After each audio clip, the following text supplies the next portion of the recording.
dito naman tayo sa isang place na pwedeng. Kasi ito yung pool. Yun, o, diba? Tapos may slide. Yan. Okay. So, dito naman ay pupunta tayo sa place na pwede nyo. Grabe guys, ang ganda dito. Parang Tagaytay. Pag gusto mo, ayan o, yung natures, mga natures lovers. Ang ganda, diba? Oh.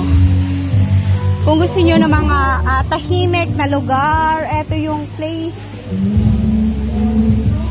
Wait lang. Parang ang lawak nito guys. Medyo... Ayan, hindi na tayo medyo papasok. Pero, libot ko kayo. Ayan, kita naman, di ba? Kita naman siya sa video. Ayan, parang nasa Tagaytay ka. Kasi yung, ano din niya, yung kumbaga, yung aura. Talagang napakaganda. Ayan. O, di ba? Isa lang masasabi ko guys, ang ganda dito kung gusto nyo ng tahimik na lugar. Dito, isa sa mga nagustuhan ko, talaga naman napaka linis. So kahit sobrang dami ng puno, di ba? Naglalaglagan yung mga dahon, pero ang linis. Ayan, di ba? Kasi nga, tinawag siya na green nature kasi yung parang ano niya, tema is pang nature. Kaya marami siyang mga puno, ganon. Sobrang relaxing. Diba? Sarap dito. Tapos, umiinom ka ng kape. Tayo, no? Santing yung araw, tas nasa isip kape pa rin. Yan, sa mga coffee lover. So, dito naman, meron ding mga CR. Ayan, ang dami niyan. Then, ito is part ng,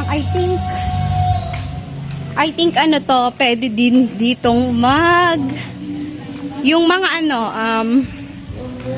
gusto ng games, parang I think ano to. Okay, may bungee jumping. Yon. Pwede din ditong team building.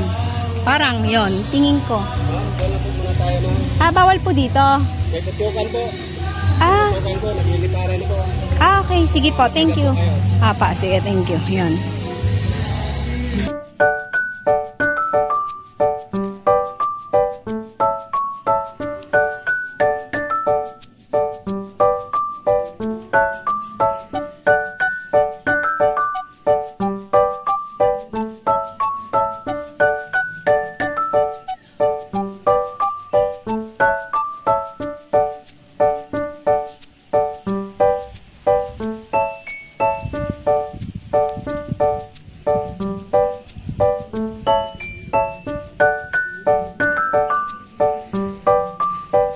So, ayan guys, ito yung private pool.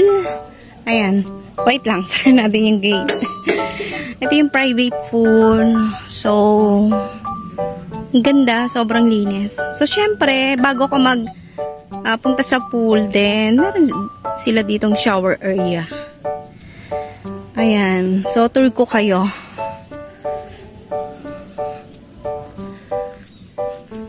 O, diba? Ang ganda guys, sobra. Very relaxing.